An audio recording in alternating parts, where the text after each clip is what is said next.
ready to become eagles? Yeah. Well, my name is Mrs. Wood, and we are excited to be here. We are seeing some beautiful faces out there. Did you guys know how beautiful you are? You're all very beautiful. You are all beautiful because beauty comes from within. How many of you guys are happy? Are you happy? If you're happy and you know it, clap your hands.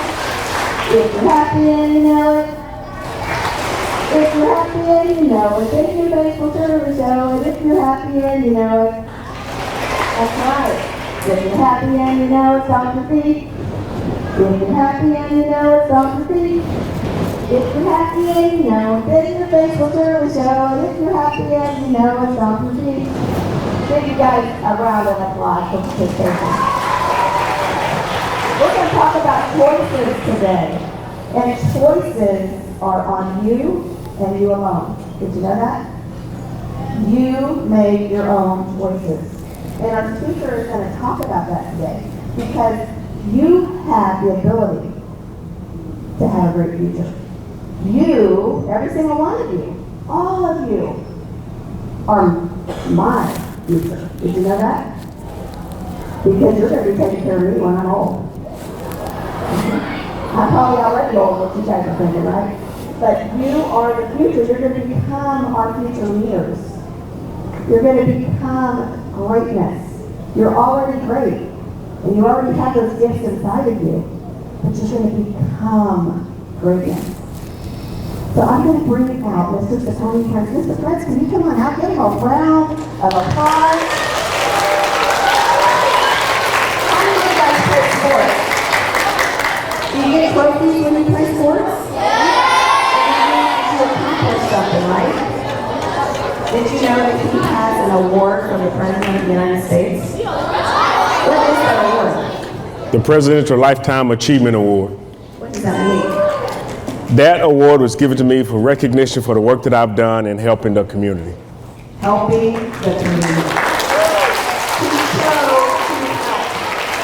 He's got so much to share with you guys, so I want you to really pay attention. Because what he's got to say is going to help you become those eagles. All right? Give it up for Mr. Prince. Thank you so much. I am super excited to be here today because I get a chance to pour into each and every one of you. And like Brenda said, you are our future. Yes, you are. Our doctors, our lawyers, our firemen, our policemen, our future teachers, that's who's sitting in this room right now. And if parents and if teachers and if the grown people now fail to recognize that, we set ourselves up for failure. But the fact that you're in here and the fact that you have people in your life that really care about you, that helps you to understand that we know your value. I remember hearing a statistic one time that said that children are 40% of our population, but they are 100% of our future. You're 40% of the population now, but you're 100% of the future. And we recognize your value and what you mean to us. If we fail to take care of you, you'll fail to take care of us. Making a transition into middle school can be challenging. There are so many things you have to consider. Some of the friends you had when you were younger, they aren't going to be here. They may go to another school, they may even move. You have to make new friends. And I love the activity that y'all just did because it gave you a chance to meet some people. And I know sometimes it's out of your comfort zone. You like hanging out with people that you know. But I tell people all the time, the only way you can grow is to surround yourself with like-minded people who think differently. Because that's how you learn something new. Now, when I say like-minded, I mean people that are going somewhere. They have a goal. They have something that they're trying to accomplish, something that they want to do. Never surround yourself with people that don't have any aspirations, any goals. And I don't care how small it is. If they have a goal, something they're trying to accomplish, that means they have a mission. That means they have something that they're focusing on. And you know, you talk about the eagle. The eagle really doesn't have a whole lot of competition. There aren't any predators for eagles because they're at the top of the flying food chain. Now, there are other birds that tend to irritate them, like the crows. They will actually get in their back and pick at them, but the eagle doesn't stop and turn around to fight the crow. What the eagle does is just takes off flying. It flies, and it flies high. The problem is the crow can't survive at that altitude, and what happens? It falls off. And that's what you need to do. When you're going after your goals and your dreams, and you have somebody in your life that's picking at you, that's trying to stop you, that's trying to be a hindrance, you just keep soaring. You don't spend a whole lot of time fighting them. You don't spend a whole lot of time dealing with them, but keep going after your goals and your dreams. No one, if they would have told me when I was a child that I would be speaking around the world, I would have laughed them under the table. Because I had a stuttering problem. When I was little, I had a problem talking. I had a problem getting my words out. But I wasn't going to let that problem stop me from going after my goals and my dreams. I had so much I wanted to share. My mind was always racing, always running. I had so much in me that I wanted to get out that I actually started forcing myself to read in class. I started volunteering for stuff. I started doing that because I knew that I had something that I needed to share. And it wasn't just something that was serving me. I knew I could help people. I knew I could help them get to a better place and a better space. Whenever I learned something, I could teach it. If you have a hard time teaching something, it's probably because you haven't learned it yet. How many of you have younger sisters or brothers? By a show of hands. Okay, all right, man, that's a lot of y'all. That means that you have somebody that's looking up to you. There are things that you can teach them, things that you can show them. Maybe it's something as simple as tying their shoe or helping them learn how to ride a bike. Or maybe just do simple math. There are things that you can teach them. But if you don't see yourself as valuable to them, you won't learn more. I oftentimes tell people all the time, I know about 10 minutes more than you.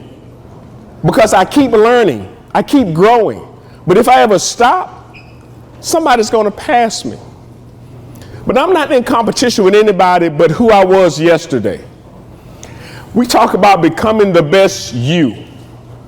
And that means that you spend time working on yourself. It could be with your health. It could be with your academics. It could be with your relationships.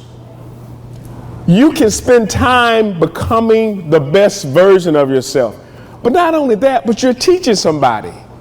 Y'all just raised your hand and said you had younger sisters and brothers. They are watching you. How you deal with conflict. How you did when you're upset, when you're frustrated. How you did when you don't feel like things are going your way. What is it that you do? They also see how you react when you do something great. In fact, like Ms. Bria talked about getting an award, getting a trophy. Do you let it go to your head? Do you always walk around showing it, this is what I won? Or do you celebrate that moment, but what's next? What's the next thing you're going to accomplish? That's how you get higher. That's how you soar. I was telling this guy one time, I said, would you live in a house that only had one nail holding everything together? He said no. Because if that one nail comes out, the house collapses. In our life, we have goals. And those goals are like those nails. And you keep hammering at those until you have something that's worth standing. I would never want to live in a house that was held together by one central piece. There are so many things you can do to make your life better, but you have to do them consistently. You can't just start and stop. You have to keep going. I talk about consistency a lot because I know how important that is for success. Because you can't be successful without consistency. But you can't have consistency without commitment.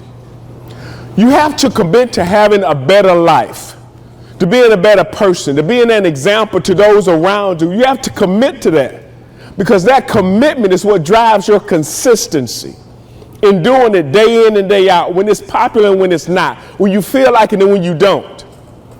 But if you are consistent over time, you can't help but be successful. Talked about sports and people playing sports. You have to have a commitment to play whatever sport it is. But then you have to consistently show up to practice so you can practice and get better. You don't get perfect, you get better. So that consistency is what leads to your success. You start to win games. And if you're good enough over time, you'll become a legend. You'll leave a legacy. So many people, they want to be known. I want to be famous. Okay, what do you want to be famous for? Some people are not famous, they're infamous. That means that they're on the wrong side of the law. They're known for the wrong things. They made the wrong choice. And the difference between the hero and the villain is choice. Most of the times, heroes are born out of pain. They're born out of pain. Something happened that hurt them, and they became a hero. But villains are the same way. They've had something happen to them, and they decided they were going to be a villain. So the villain said, the world hurt me, I'm going to hurt it back. That was their choice. The hero said, the world hurt me, I'm not going to let it hurt anybody else. We all have a choice as to what it is we can do to make the world a better place. The question is, are we going to make the right one? Are we going to make the right choice? Are we going to choose the right friends? Are we going to have the right people around us? Are we going to set the right example for those, our sisters and our brothers, our nieces, our nephews, those that are younger than us? Are we going to set the right example? Or are we going to lead them down the wrong road? Are we going to be the ones that forget that somebody's watching us, that somebody's dependent on us, that somebody's looking to us for an example of how we're supposed to live, how we're supposed to treat each other? We all have that kind of influence. And I know that's the word we hear a lot today about influencers, people that are influencers. But we have an opportunity to influence people to do something positive. And leaders are influencers, but influencers are not leaders. Influencers just put you up to do something, and whether or not it goes good or bad, they don't take any credit or responsibility. They just influenced you. I had people in high school that were I had a friend, he would put me up to do stuff, and then when I got in trouble, he would step back like, I didn't do it. I didn't make you do it. He was influencing me. But when you are a leader, you lead by example. You understand that you have a responsibility to those people that are around you, your classmates. And believe it or not, there are people that are older than you that look up to you. They look up to you because they remember when they were your age, a lot of stuff that y'all are doing, they didn't even have a clue about. They look at you and they see that you're going to go further than they ever went. And they are proud of you. I remember my youngest son, he's 16 now, but he was 10 at the time. And I was doing an event in Mobile, Alabama, my hometown. And I was at a hotel that was less than a mile from my house. And I forgot something. I left something at the house, and I was like, okay, I have to go back and get it. I only have one chance, one opportunity to do this. And so I was getting ready to leave, and my 10-year-old, he was 10 at the time. He said, Dad, can I ride with you? I said, come on, son, let's go. So he gets in the car, and I'm on my way home, and I'm driving. I'm trying to make sure that I don't forget anything, and I'm thinking about all the stuff I need to get. And without even having a conversation, without being prompted, my 10-year-old son looked at me, and he said, Dad, I'm proud of you. And when he said that, I stopped, not driving, but on the inside, because I realized he was looking at me. He was looking up to me. I realized the impact that I had on his life in that moment. Why is it that our heroes have to be the ones that are on the movie screens and TV screens and Instagram and magazines? Why can't our heroes be our parents, our grandparents, our older sisters and brothers? But then the question comes, why can't you be the hero to those that are behind you? When you realize you have an opportunity to make an impact, Like I could tell my son, you can do whatever you want to do. You can be whoever you want to be. But then when he looks at me, what am I doing? Am I setting the example, or am I just pushing him up to do it? Am I leading, or am I just trying to influence? Now, I know some people say, well, I don't have a chance to lead anymore. I can't, and you can't encourage somebody. But what type of difference could you make if you could actually show them? If you could show them what's possible. Y'all are about to join an amazing school. You have an opportunity to take this place to a whole new level. The question is, what are you bringing? What are you bringing? Are you bringing excellence? Are you bringing a determination to be better? Are you bringing an opportunity to help somebody else? Are you going to show somebody this is what it means to be an eagle? This is what it means to soar. This is what it means to take adversity, even though people are nitpicking it, people are trying to tear you down. This is what it means to soar, to keep going in spite of what you're facing, in spite of what you're going through. Are you going to show them that? Because anybody can talk. Anybody can say, I'm going to do this or I'm going to do that. But what are we doing? What difference are we making? Whose lives are we making better? That award I got, it means nothing if I'm not actually doing it. It means nothing if I'm not actually living up to what is Lifetime Achievement Awards. And my life isn't over. I didn't just stop once I got it. Okay, I'm done, I'm finished. I'm not helping anybody else. No. Because I was committed, and I am committed to helping people to get to a better place. And that doesn't stop just because I've gotten an award. Somebody once said that the top of one mountain is the bottom of the next. Just because you made it to a certain point in a certain stage and age in life, don't mean that you stop growing. And even if you can't do it, I've already told you, you can teach it. You can influence those that are coming behind you. You would really be surprised how much they look up to you, your sisters and your brothers. You would be surprised what they thought about you if they were given an opportunity to really tell you just what you meant to them. They are looking at you. They are modeling your behavior, how you treat people. They're looking at you for the example. Anytime you get an actor that's going to be playing a role, they spend time studying that role. If you want to be a fry cook, you go to a place where they actually have people that are cooking, and you watch how they cook, some of their mannerisms, how they talk, so that when you are acting, when you step into that role, you know what to do. If you're going to be a politician, you watch them and you see what they do and how they act, so that when you are in front of the camera, you know what to do. Well, life is not about acting, but it's about doing. But you still have an opportunity to look ahead, to look and see who you want to be, where you want to be, what you want to be doing. But you also have a responsibility to know that somebody is watching me. When you consider the impact that you can make, when you consider what it is that you can do, it should help you to think soberly. It should help you to understand that somebody is depending on me. Somebody is watching me. Somebody's looking at me for encouragement. Somebody's looking at me for motivation. Somebody is trying to find their way, and I'm the only light they see. Now, I know that puts a lot of pressure on all of us. But imagine if you were the only light that they see.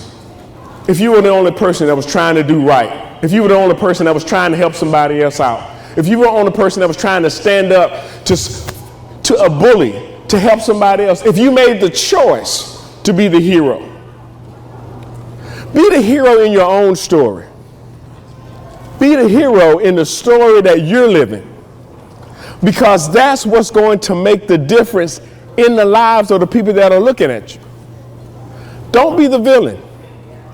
Don't be the one that brings people down. Don't be the one that's always the problem. How many of you, by show of hands, have ever had a rock in your shoe? Anybody? It's irritating, isn't it? It's hard. It makes it difficult to walk or to run. If you were going to get some ice cream, it's hard to run to get when you have a rock in your shoe. If you were trying to get away from a dog, it's hard to do that when you have a rock in your shoe because it's irritating. Don't be the rock in somebody's shoe. Don't be the little irritant that keeps them from getting where they're supposed to be. Don't be the rock in your class.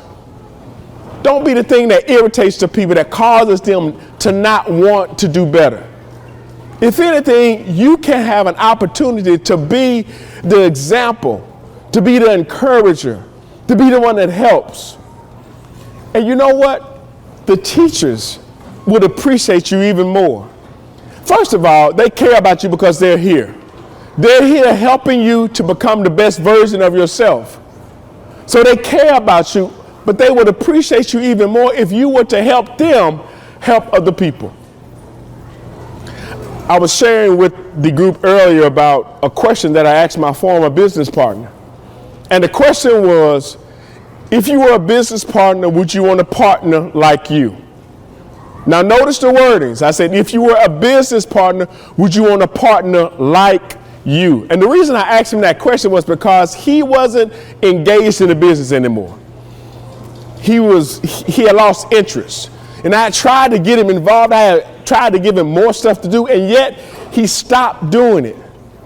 So I had to have a meeting with him and had to ask him that question. And when I asked him that question, he sat there for 30 seconds and went. And he said no, because he realized he wasn't doing what he was supposed to do. Well, from that question, I came up with what I like to call a one-size-fits-all question. And that is, because see, before I could ask him that question, I had to ask it of myself. If I was a business partner, would I want a business partner like me? And my answer was yes, because I knew what I was doing. But I've used that question in so many cases. I've used it with my family. I've asked my children, if you were a parent, would you want to raise a child like you? That made them look at themselves. But before I could ask them that question, I had to ask myself, if I was a child, would I want to be raised by a parent like me? That's what really caused me to really look at myself. But in fact, when I say one size fits all, this even goes for teachers and students. When you're in a classroom, ask yourself this question. If I was a teacher, would I want to teach a student like me? That makes you look at yourself. But see, in fact, the teachers, they need to ask themselves the question, if I was a student, would I want a teacher like me? That causes them to look at themselves as well. My point is that we all have an influence, but it starts with us. In order for us to become the best version of ourselves, we have to look at ourselves. We have to look at us. We can't put it off on other people. We can't blame other people for the things that are happening. We have choices. And we've talked about that all throughout our assemblies today, the choices that we make. And it's those choices that gets us to our destination. How many of you have ever used a GPS? Or been in a vehicle that had one? Okay, all right. So now what it does is you put in a destination, but it asks you, where are you? If you don't have your locations turned on, it says, where are you? You have to understand where you are right now versus where you want to go. And then it makes a route to get there. If you run into a problem, it will recalculate, it will reroute you. And that's what life is like. Things may not always go the way you want them to go, but you can actually change directions. You can actually change course. You can actually get to where you want to go, but you have to have a destination. Because if you don't have a destination, any road will take you there. If you're not going anywhere, any road will take you there. So you have to know where you want to go. You have to know what it is you want to do and what it is you want to accomplish. So by coming here, by coming to the school, you are setting yourself up to be eagles. And eagles soar. They soar. They don't run around in the chicken yard. They soar. What I want you to do is I want you to know you have an opportunity to soar. You have an opportunity to do better. You have an opportunity to get to a place to where other people can look up to you. And with that being said, I want to ask Brenda to come back up so we can finish out. Are you an eagle? Are you ready to be an eagle? Are you ready to be an eagle? I believe they're ready. I think they're ready too. All right, clap for yourselves, guys. Did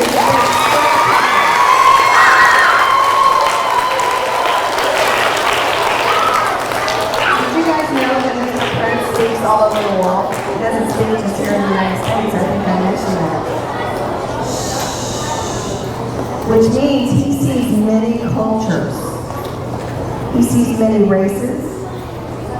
He sees many environments. But the one thing that he sees is the environment that he creates for himself. Yes. Did you know you can create your own environment? Yes. Talk to me about what that looks like. For you to create your own environment means that you, again, in fact, you have to see what's around you and how can you change it for the better. In fact, you may be in a situation where you have people that are bullying, people that are talking about, in fact, people that are down in other folks. You have a chance to change that. And you can just by your attitude and your actions. By your attitude and your actions, you can change your surroundings. Even at home, you can help your parents out. You see something that needs to be done, either you can do it or ask if you can do it. If the clothes need to be folded, you can fold them. If the floor needs to be swept, you can sweep it. If your room needs to be clean, you should clean it. And not just your room, but clean up the living room, the den. You can help out. You can change the environment. And if you do that, like I said earlier, what gets practiced gets praised. How many of you guys like it when you get praised? It's better than you being scolded, right? Yes, it is. When you're scolded, that's not fun. Do your parents ever tell you not to hang around somebody? Why do you think they do that? They want to keep you safe. They're protecting you because they love you, and that's what love does. But sometimes you don't want to. You want to go hang out with this kid because they're fun, and they're popular, and I want to be like them. So I want to ask you this. Do you want to be like the person that your parents are telling you not to be? You really don't, do you? Because when you do that, you're becoming like that person. And when you become like that person, are you really yourself? No, you're not. You're not. So sometimes we tend to want to be somebody else, right? Or we want to be like somebody else. And it's okay to maybe be a version of that if they're on the right path, like the hero. If you want to be like that hero, that example, that's a good thing. But when you start picking up the bad habits and the bad behavior of that person or group, that's not a good thing. And when you do that, you are letting yourself, you are choosing the path that's going to lead you down a road that you don't want to go on. So, I want to talk a little bit about bullying. What do you guys think a bully is? Somebody want to answer that? You want to tell them to do that? We're going to ask you guys some questions what you think a bully is. So who wants to answer that question?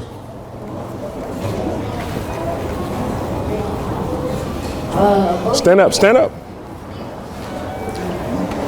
Bullying is somebody who's like putting your hands on putting their hands on somebody and doing stuff like that they're not supposed to be doing, and like they tell people bad things. Okay. How about somebody else? That's very good. Somebody else. I'm gonna let you pick. All right. Well. So a bully, he talked about putting hands on somebody. How about you? What's your definition? So a bully is a person that is rude to you continuously and does it over and over again. Okay. Rudeness. Somebody that's rude over and over again. Absolutely. A bully is someone who's lower than you. They've been bullied before too, most likely. They're lower than you, yes. Now she made an incredible point that they've been bullied more, most likely, and so they are actually hurting other people. Okay. A bully is, it happens over and over. It's one-sided. It hurts Speaking of your Mike. body, possessions, or feelings. Okay. Yes. All right. Good job. Stand up, stand up, stand up. A bully is someone who like targets one person or a group of people, like says rude stuff to them. Okay. Awesome. All right. Okay, so we only have a couple minutes left. Are you hearing a lot of this? So sorry we can't get to everybody. You know that you give the bully the power over you? You let them do that to you, so you are giving them permission. Do you know that most bullies are not happy? We talked about happiness earlier, right? We sang. They're not happy, they're miserable. So they want to pick on others to make themselves feel bigger and bad in a way that's strong. So do you also know that when you are rude to somebody, that's a version of bullying? When you ignore somebody, that's a version of bullying? When you are just flat not nice. So, you know, this is about choices. Choices matter. And when you make the right choices, you choose to become what? The hero. That's right. The hero. Is the bully the hero or the what? The villain? The villain. What are you going to be? Say, I'm a hero. I'm ready to be an eagle. I am respecting myself. All right, so Dr. Monroe has given us the time's up. What's going on tonight in basketball? Bring yourself up. Future Eagles. Miss Grace, am I allowed to share with, are they allowed to come to the basketball game after school? Future Eagles, I am going to tell you that there's going to be an amazing basketball game today, right here. And your homework, in addition to whatever your teachers give you, is to tell your parents that you have to come back to Caroline Middle School today. What time does the game start, Mrs. Grace? At 5 o'clock. I'm going to pray that the buses get you home on time. I know the teachers are looking at me right now. But if you can come back today at 5 o'clock, there's going to be some virtual reality games that you can play with those cool goggles, all about bullying. And at halftime, there's going to be some special surprises. So, what is your homework when you get home? To tell your parents to? Exactly. Because we're all going to celebrate our Eagles today after school. I'm going to have our Eagle principal come up.